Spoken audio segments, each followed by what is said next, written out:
Hello my frugal friends on this frugal Sunday. I hope you are all doing exceptionally well. We are now in the beginning of December. It will soon be the big you know what word. But in the meantime, I have been doing some cooking this past week and I have been trying to focus on being a bit minimal. Recipes don't need 1,000 ingredients. I've been trying to focus on 5 ingredients or less. So have a look and see what I've been cooking this week. 4 ingredients for this dinner tonight. We have got some curly kale, some spaghetti, some butter and a couple of lemons. And what we're going to make is basically a kale pasta with lemon butter sauce. Really easy, really simple. Main thing that I've got to do is cook the pasta and cook the kale. But the first thing I'm going to do is open the kale and pull out, you know, those knobbly bits that are a bit too tough. Sort those out and just saute it off in a pan for a little bit. So you can see in here I've got all that kale, and these are all the bits that I've taken out because I don't want those hard tough stems. Don't throw them away though, stick them in your stock bag or stock box, chuck them in the freezer and keep them in there. So this is just going to wilt down. I'm going to put a little bit of water in there just to get it going, and I'm going to pop a lid on, and that's it till it's all nice and wilted. This is lovely and wilted. All I'm going to do now is put in a good hunk of chunk of butter or olive oil or spread or whatever you fancy. And I've got some zest of one of my lemons. And I'm also going to go in with the juice. I'm going to go in with 2 lemons, I think, because I quite like it nice and lemony. So really get in there. So I'm using the fork with the sticking it in the lemon method, just to get as much juice as I possibly can. If I tilt that up, you'll be able to see it a little bit better. So plenty of juice, because this is what's going to give you all that lovely flavour. Be careful of your seeds. And this is also your sauce, but I'm also going to put in some of my stray seed pasta water, because that'll help create the sauce as well if you've not quite got enough. There we go. Just wait for that to melt, give that a good mix round. Like I say, I'm going to add some of my pasta water. I'm just going to dab that splash just to loosen that off. I'm going to add my spaghetti, which has been done in really salty water. Lots of lovely spaghetti. I opened a fresh pack of spaghetti, completely forgot that I'd got one of those big tall containers of spaghetti in a different cupboard.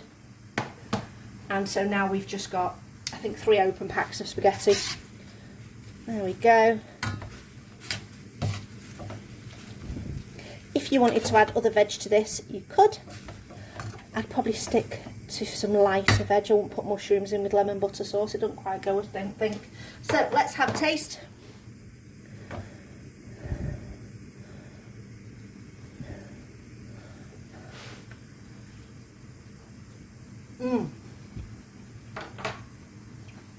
Lovely and refreshing and light.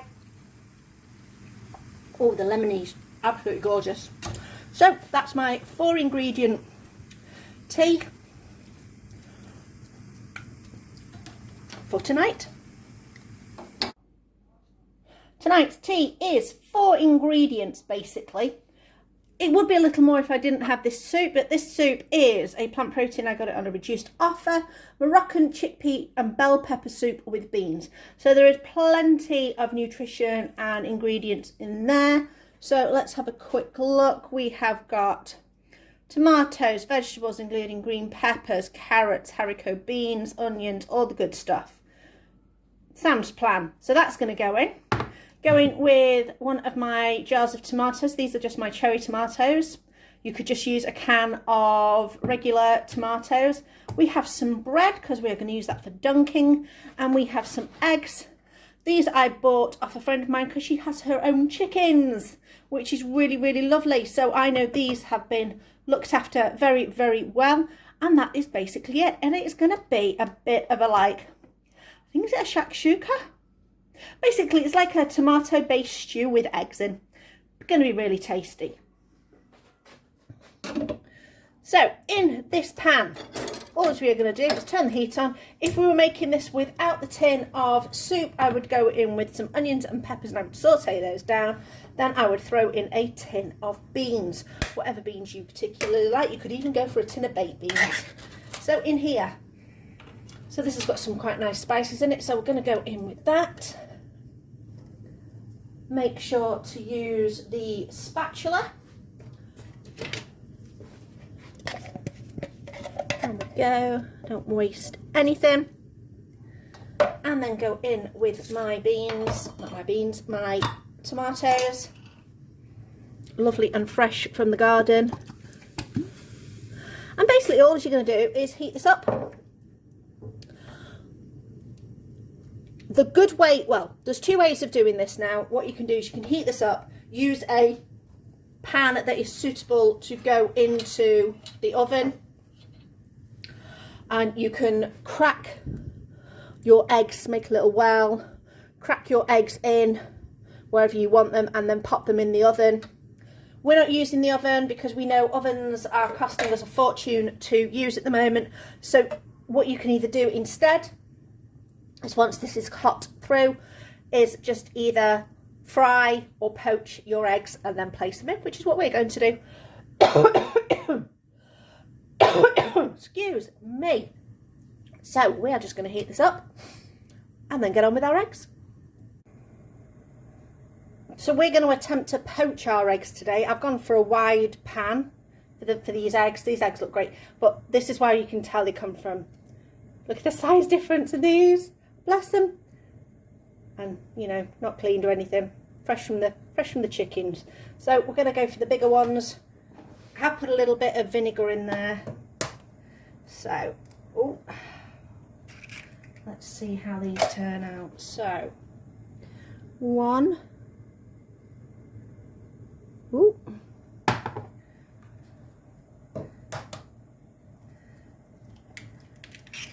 Carefully. Two. And that one looks quite decent. Three eggs in there. First one not great, second, third one not too bad. Oh, that one looks good. All I'm going to do with this one is just pull in the yolk a little bit. It'll be fine. There we go. So just going to wait for the eggs to finish cooking. The shakshuka mix is nice and warm. I just want to go through quickly. It says on the tin, I'm just going to read the spices. It says harissa paste, which contains chili, spices, garlic, salt, flavourings, black pepper. So I'm going to go and say, if you want to do similar flavours, you want to go in with some chili, some paprika, obviously salt and some pepper, maybe a bit of sumac if you've got it, just to give that slightly acidic taste, a bit of lemoniness. I'd probably throw in a bit of oregano as well, and that should do you, but just taste it and see how you feel. If you want it a bit hotter, go for a bit more chili. So just going to wait for these eggs. So I will show you the dish once we are serving up. Here we go, all done, eggs done. And this is what makes this so nice, being able to do this and have a lovely runny egg going into that sauce. Yummy. Got a bit of our bread on the side, bit of spread on it. Delicious and so simple. Tonight's tea is going to consist of arborio rice. You can use any kind of rice that you have got. You don't have to use arborio. If you want to use just normal rice, that's absolutely fine.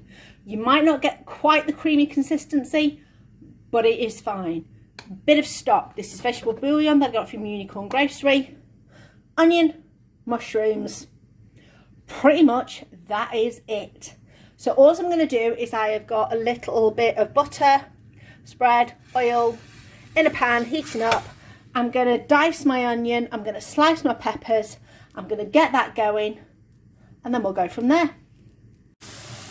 Right, these mushrooms and onions have sauteed down enough as far as I'm concerned. What I'm going to do is I'm going to tip them out, because if I start to put the rice in and everything else in, then what I find is the mushrooms start to go really brown and, well, grey, and then your risotto starts to go really grey, which is not necessarily very appealing. So I'm going to take these out for now and put the rice in. Little bit more spread, butter, whatever you've got, and oil, and I'm going to go in with my rice, because what you're going to do is toast this off. And what that means is you are just going to mix it in, get it coated with whatever oil, fat you have got. Let it sit, and you're going to wait for these kernels, whatever rice you're using, to start to pop. And what will happen is the outside of the rice will become translucent, and the inside of the rice will still be opaque. So it will look slightly different than what it does when you first put the rice in. You'll have done that for a few minutes. Just let it do its thing. Just let the oil just affect the rice, and then you're going to get some stock, whatever you've got. If you just want to use plain water, that's fine. If you've got stock, brilliant. And just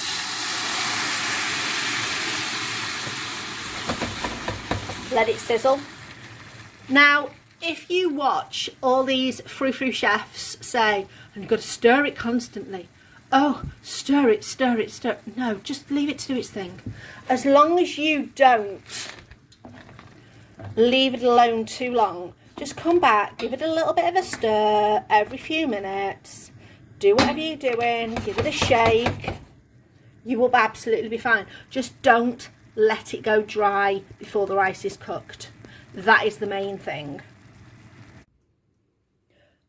So the initial stock that I put in has cooked down. The rice is still not fully, it's not far off. Not far off cooked. So what I'm going to do is, using the same jug that I had my stock in, I'm going to add a little bit more water. This is hot water from the kettle. Mix it through. I've got this on a low heat, and I'm just going to leave it to do its thing. This is the main thing about risotto. Just let it absorb the liquid over a period of time on a low heat. Let it go. Let it go. No, sorry, I can't sing that. Copyright. And plus you don't want to hear my bad singing. Rice is lovely and cooked down. You can see it's nice and unctuous. Really great. Still a little bit of bite to it. All I'm going to do now is add the mushrooms back in to warm through. I'm just going to add a little splash of water to help mix that through. Taste it, add whatever you think it needs, a little bit of salt, a little bit of pepper, maybe a little bit of garlic powder, a little bit of onion powder. But that is a very simple and basic risotto. Absolutely yum. This dish is such an easy dish to make. Chris absolutely loves it. We've not had it for ages. And it's called Loco Moco. L-O-C-O-M-O-C-O. Loco Moco is a Hawaiian dish. And basically it's boiled rice, a burger, gravy, and a fried egg on top. That's it. I'm adding mushrooms because we love mushrooms and we want to get a bit of veg into this dish. But that is it. So all I'm going to do is I'm going to start off my rice, get cutting up these, fry this, and we'll crack on. Eggs. Sorry, crack on. Didn't mean it. So in this pan, I'm going in with 1 cup of rice, 2 cups of boiling water, Give it a little shake. Just like to make sure it's not sticking together. Bit of a little mix. Pop a lid on, if I can find my lids. Oh, sorry with the clanging and the banging. Right, I can't find my lid, so I found a lid. That'll do. Okay, meanwhile, while the rice is cooking, over here I have got my mushrooms and my burgers. These are veggie burgers, and it says you can cook them straight from frozen. So that's what we're going to do. And we're literally just going to wait for our rice to cook. We're going to wait for all our mushrooms and our burgers to cook. And then we will get on with our eggs. Right, the rice is back up to a boil. I'm just going to turn it down to a simmer. And then pretty much I just leave it alone. Don't do anything.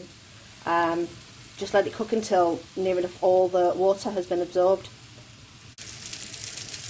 Right, I know the rice is cooked, so I'm just going to that's hot, take that lid off, just give it a quick check. All the water has gone out of that. That's cooked, heat's off. I'm going to leave the lid on just to keep it nice and warm. Back over here. That is nearly done. Mushrooms are done, so I'll just push them to the side. I'm going to put a little bit of oil in, and we're going to go in with our eggs.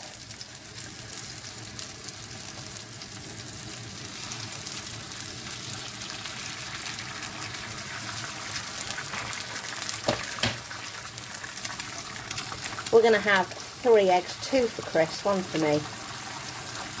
There we go.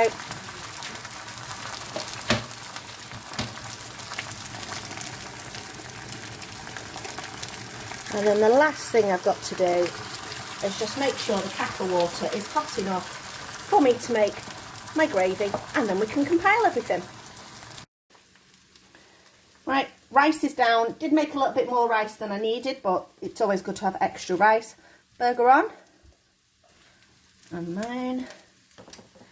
Mushrooms shared between us. Oh, these are lovely. I love mushrooms. Pop those down. This one's mine, so it'll have more mushrooms than Chris's, because he's not as much of a fan. And then on we go with the gravy. Yes, the gravy goes before the egg. So this is just gravy granules, absolutely perfectly fine. Pour that on. Yum. And then a lovely, gorgeous fried egg on top. And that, for those of you who have never seen it before, is Loco Moco. And it is absolutely delicious. It's a bit weird. Chris wasn't sure when he first had it. And he's like, what on earth are you giving me? There you go.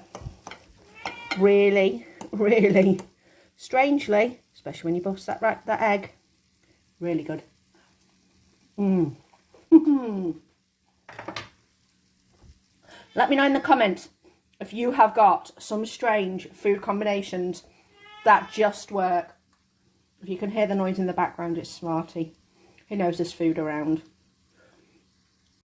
So those were our 5 ingredient or less dishes. My personal favourite is the one with the lemon butter sauce. I love that pasta. So light, so refreshing. Chris absolutely adores Loco Moco. It's one of his favourites. I first saw it when I was watching an episode of Diners, Drive-Ins and Dives. If you ever watched that, it's one of my favourite shows. Love Guy Fieri, love watching Guy's Grocery Games as well. I'm a big fan of all the TV cooking shows. I watch loads of them. Got to admit though, not a massive fan of watching Gordon Ramsay. It's all this bobbing up and down. Sorry, shaking the camera there on you. Gets a bit annoying. But anyway, Loco Moco, we tried it a few years back when we'd seen it on one of those episodes, and Chris fell in love with it from then. Absolutely adores it. So let me know in the comments what you think of those dishes. Plus, hit me up with some more ideas of 5 ingredient or less recipes that you do at home. I'm always looking to add more to my repertoire of cooking. If you give me a recipe and I do cook it, I will name you in the comments and I will name you on the video, obviously. I like to give credit where credit is due. So anyway, thank you for watching and I'll see you next time.